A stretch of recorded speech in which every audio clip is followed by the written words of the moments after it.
Hello, and welcome to this video. Since getting back into Minecraft last year, I've been building a minecart network around my server inspired by the Nubosaurus video they posted a few years ago, but I'll get more into that once we're on track. To start off, we're here at spawn. Off in the distance you can see some bases of other members who don't play on the server anymore, and we have a little spawn house. Inside is a bed, ender chest, crafting table, and furnace, and there's some chests full of stuff people just starting out can take. Nothing too fancy here, so let's get started on the trip, and along the way I'll get into some of the history of the server, and the story behind making this railroad.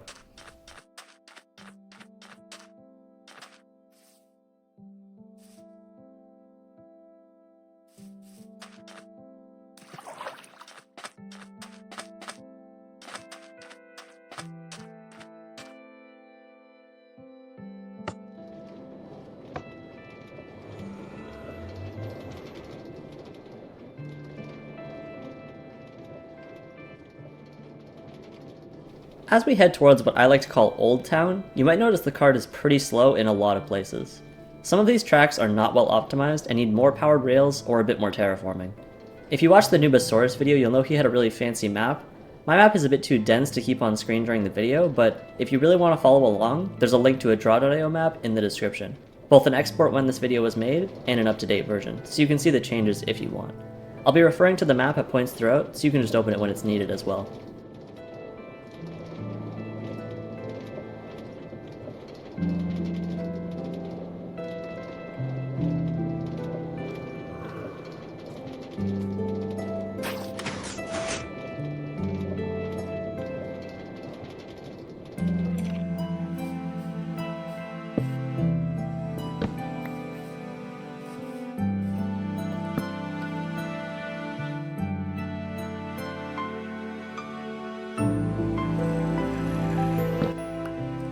This is Cobble Tower Station, or what I like to call Old Town now.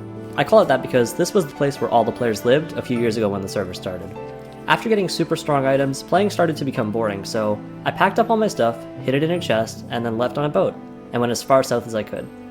I live at the home base station now, on a hill that I found during my exploration, and I've been playing in that new area since. It's a little funny the station is called the Cobble Tower, because you could argue it should be called the Chunk Hole Station. The Chunk Hole was a project of mine on past servers, and I finally worked with other people on this server to finish it. It always seemed like a fun project with a clear end goal, and it was great for getting a bunch of blocks early on, most of which went into the Cobble Tower. There are some houses and builds around from other people, and there's a nearby hill that has a really cool floating generation. I took a picture with shaders on to use that for the icon of the server. I really extended the rail network back here so I could access spawn. I don't actually use this area for much of anything anymore, but it's fun to look back on. The next part of Old Town coming up still has plenty of reason to be a train station though, and we'll be heading there shortly.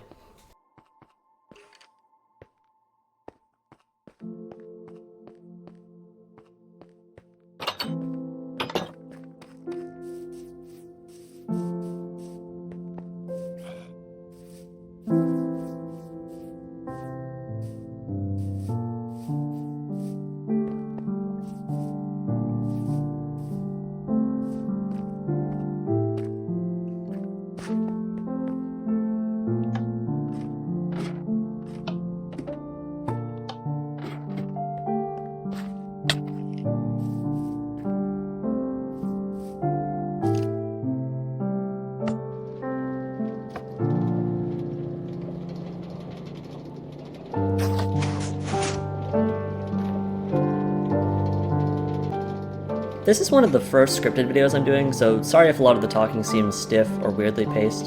I'm still getting used to writing scripts that I can actually say naturally. I definitely need to practice more and probably use less run-on sentences, or maybe more, who knows.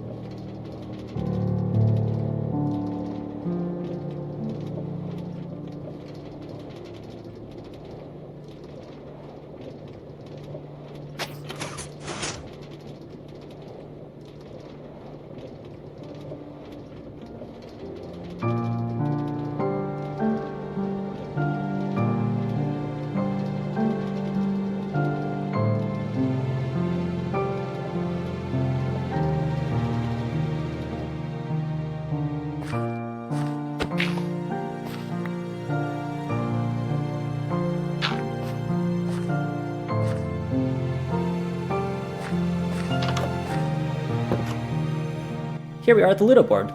You start off in this little waiting room with places to put your items, and then you can go into the main board. It's all fully playable. I built this as a project back when I first started playing on this server, and it was one of the first builds I ever did fully in survival, so I'm still really proud of it. I got inspiration from 2 different TikToks that I got days apart, both suggesting building a Ludo game in Minecraft. I based this version off the one in Clubhouse Games' 51 Worldwide Classics for Nintendo Switch. If you don't know the concept, each person plays with a color of wool pieces, tries to get around the board by rolling and moving spaces. We used a dropper and colored concrete instead of a die for random movement. The rules are in a book and quill in the center too, in case somebody doesn't know how to play. I used to stream playing games of Ludo with my friends, and you can find those streams if you search for Ludo on my channel.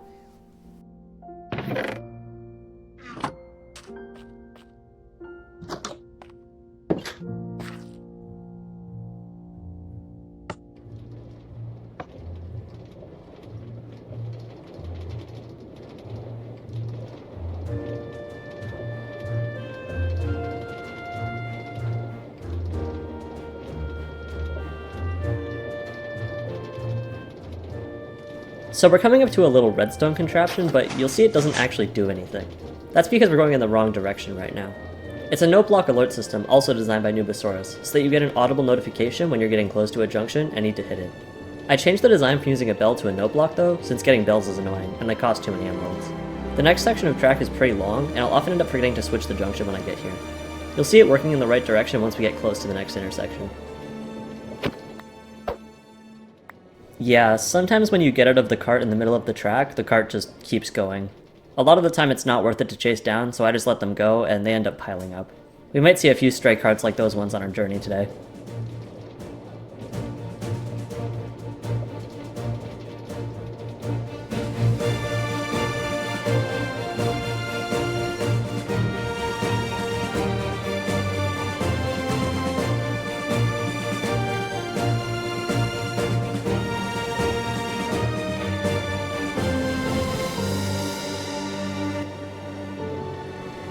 This is our longest gap between stations in the network, so I'll take this time to explain the history of the server. It's coming up on 3 years old this year. It was started on July 13th of 2022, after meeting one of my friends at a water park. Breanna, one of my new friends from school that year, was at the water park the same day as me. We were waiting in line at one of the rides talking when she mentioned not having a Minecraft server to play on. For me, it had been a few months since I had a Minecraft server, and I knew having people to play with for the summer would be fun, so I offered to make this one. I ended up inviting a bunch of my friends to play, and we played for basically the whole summer. Over the past 3 years, the server has been run for a bit, then shut down, then turned back on, but I've been playing with my new stuff on my new base after resetting in the summer of 2024. It's been really fun getting a lot more creative and building a lot more for fun than I used to, as well as just progressing through the game normally again. One of the biggest projects I ever wanted to work on was this railroad. I got the idea after watching the Nubosaurus video, and decided that having a railroad to get back from spawn would be helpful, both for new people on the server, and for me in case I ever died without a bed. I continued expanding it to the southeast to the gold farm, and made a few more spurs off that to things you'll be seeing later in the video. I also built another rail network, and one in the end too. As of right now in the end, it's just one track from the main island to the outer islands, and probably won't be getting expanded any further. The nether one still has a lot of expansion to be done, and if it ever gets to a more finished state, I might do another tour video as well. We'll have to see. I've always seen Minecraft as a social game, so usually even when I just intend to play alone, I play on a server, in case I ever want to invite my friends to join me. Another advantage that I realized recently is something I had kind of taken for granted up until I read it in an article, and that's the fact that playing on a server means I can play from any device my account is logged in on, and not lose any progress. It means I can play on my phone, laptop, and desktop, and keep the same progress, which I find really useful.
There we go, you just heard the alert. This intersection coming up was the first one I built when I started this project, because when I built it I had just gotten back from my ocean base exploration and wanted a quick way to get back. Ironically, this railway to the ocean base that we're on now is the last one that I built, since it wasn't somewhere I ever actually needed to travel to again quickly, so I ended up just putting it off until the end.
Here we are at the ocean base. This is one of the first places I explored to after moving and resetting all my stuff. I chose an ocean adventure first because when you have so few materials, you don't have a lot of choices for transport. Usually walking or boats are the only option. I took a boat all around some oceans near here exploring, and built a little floating platform base so mobs couldn't get to me so easily. There's like 3 or 4 ocean monuments around here, almost all next to each other, but I haven't explored any of them yet. I also built an overworld only trident farm, and it doesn't work. I only have one trident, and I got it from trial chambers. I really hate dealing with underwater stuff. I guess I just have to get more water breathing potions, but it's always just such a headache.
At the beginning of the rail network's life, a lot of the tracks kind of just split off super far to go to a single destination. For anybody looking at the map, you can see the gold farm in the bottom right corner. That track originally went from my base to the gold farm with nothing in between. We'll get into why that is later, but the point I'm making is that these long stretches of track to get to a location have been used and split off of to get to a bunch of different places. If anybody ever builds to the west of my base, they'll have a railroad to break off of and connect to the rest of the server. It means that even though I don't use the ocean base much, the railroad can still serve a future purpose going in this direction.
This is my base since the reset, and I've never really built a permanent indoor base.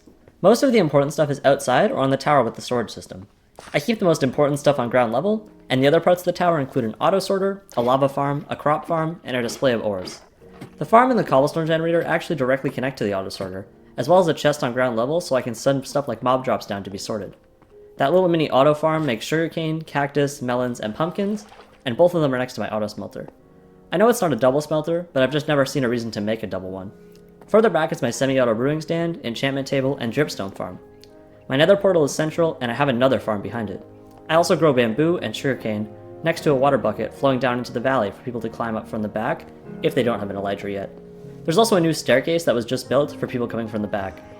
To the west we have an empty area for tree farming and my cherry blossom house I designed and built. I'm pretty happy with how it turned out, and I'm still decorating the inside. This is also a good time to mention I'm playing with the Distant Horizons mod, so I can see pretty far from my base, and you can even see the Cobble Tower off in the distance from the direction we came. We'll talk about a few more of the valley buildings in the other direction later, but for now we'll head over to the iron farm off in the east.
An iron farm is always one of the first things I want to build on a server, and it's next to my hill so that it's running as much time as possible. This is one of my first builds, and I followed a build guide by Waddles, which I linked in the description. I actually transported the original villagers here from a super far away village, but I used a river to get them here and put the villagers in boats, so it was actually the fastest option. There's an area to the north of here that I used to fight mobs sometimes, and a turtle farm slightly further east. I ended up using these villagers to breed and start the trading hall, which we'll be going to next.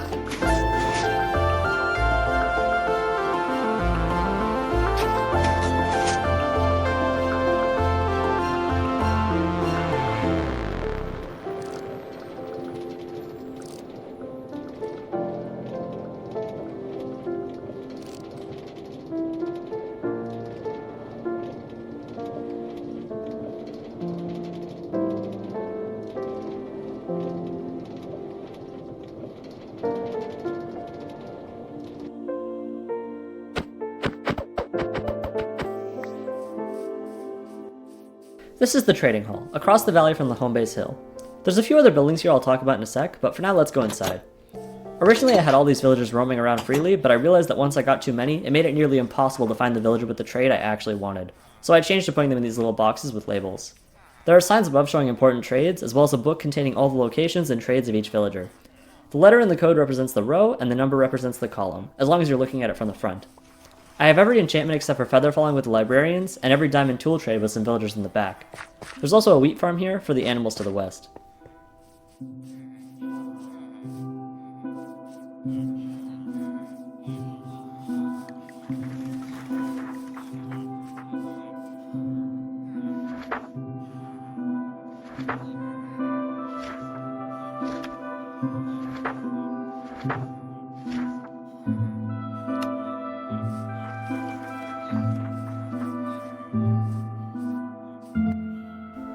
Back outside, looking around, you can see a lot of builds kind of scattered around. First off, the cows and chickens next to the barn are for steak and eggs, and breeding them is what I use the wheat for. Inside the barn is a sheep farm, which leads to the builds scattered around. Having access to large amounts of each type of wool has encouraged me to do more decorative builds, like the cube off in the distance, the flying bee recreation, the Among Us, and I even have more planned for this valley. The spruce and dark oak dome next to the track is the base of one of my friends. It's made out of planks, logs, stone, and some pressure plates. One of my other friends has their base in this valley too, and it's made out of similar blocks. These are the people who built the staircase up to the mountain, since they were annoyed using the minecart track. They play on mobile, and it's a lot harder to use the tracks on mobile, so I don't blame them. I tend to fight a lot of mobs in this area, so you probably notice a lot of creeper holes around as well.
This is my little trial chamber house. There's a staircase inside that leads down to the trial chamber, and this was the first one I ever did in the new update. I found out they were a thing from the wiki randomly one day, so I traded for a locator map with the villagers in the iron farm, and came here. I actually built this connection on the rail network way after coming here for the first time. The spur of the rail network ends at the gold farm, and that was its original destination on this super long line. I came here on foot for the first time and built the nether portal to go between here and my base. It was only after noticing the rail line to the gold farm went right by here that I added the extra split, so I can travel to the trial chamber in the overworld. Inside the little house is a chest full of trial keys. I've already opened every box in these trial chambers, so other people can use these and open new ones, as long as they give me any tridents they get. I hate farming tridents. The copper house here is actually brand new, and it's part of the town that's being built nearby. I'll talk about that later.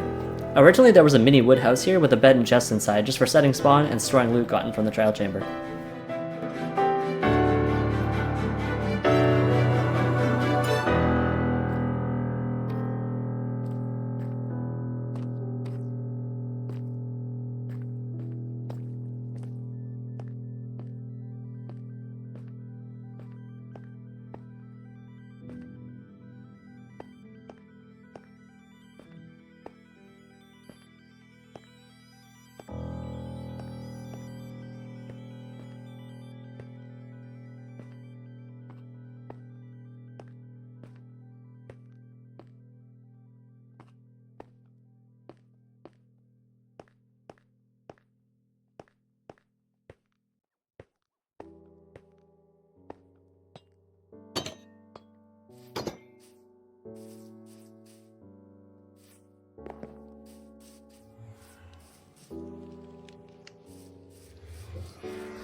As we go through this track, we're going to pass through another intersection, but it's disabled for the sake of the video right now.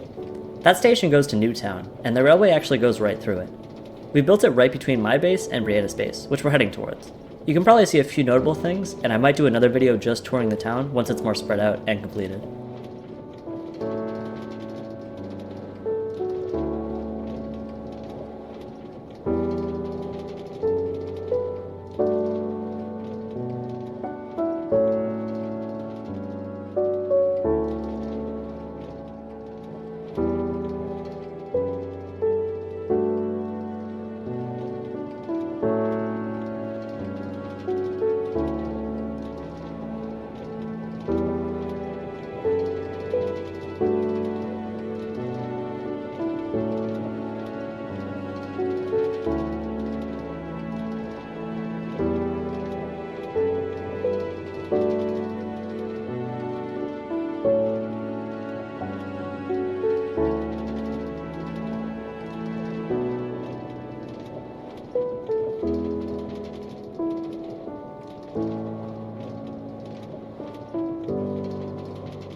This is, as the name would suggest, the base belonging to Breanna.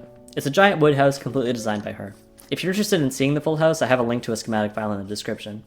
I was looking around here in spectator mode for another player's items one day, and I found a second trial chamber which happens to be right below it. A few of my friends and I went down there and completed it a few times, including one of my friends who was playing on Java hard mode for the very first time on an iPad, so I was very impressed by how well they did.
If you're looking at the map, you might notice a separate disconnected area from the rest of the track.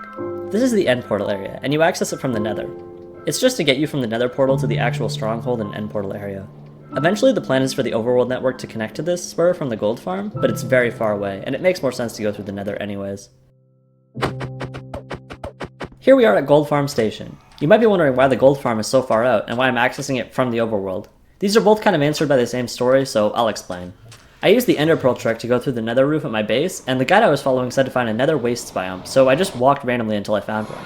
I found it, built the portal, and ended up in the overworld where we just arrived. I never wanted to build a nether roof portal closer to my base because I'm always worried about my normal usual portal connecting to the roof, and otherwise, I always have issues with nether portals.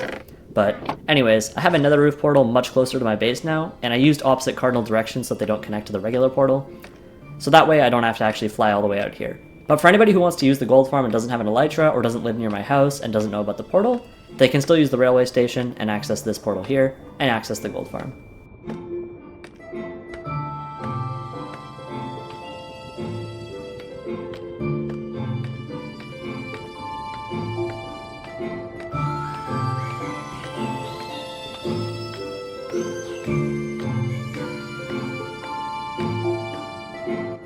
Thank you so much for watching this video, if you actually made it this far. This is really a new kind of thing for me. This is one of the first videos I've ever heavily edited and sort of put different recording into and all that sort of stuff. I wrote a script, it's crazy. I've done a few other videos kind of similar, but they were all shorts, and this is the first long-form video I've ever edited. Usually I just do live streams. But regardless, thank you for watching. I hope you enjoyed it, and if you have any feedback, please let me know. I'm planning on doing more kind of similar Minecraft videos, and videos on maybe other stuff too, in a similar style, so if you liked anything or disliked anything, do let me know.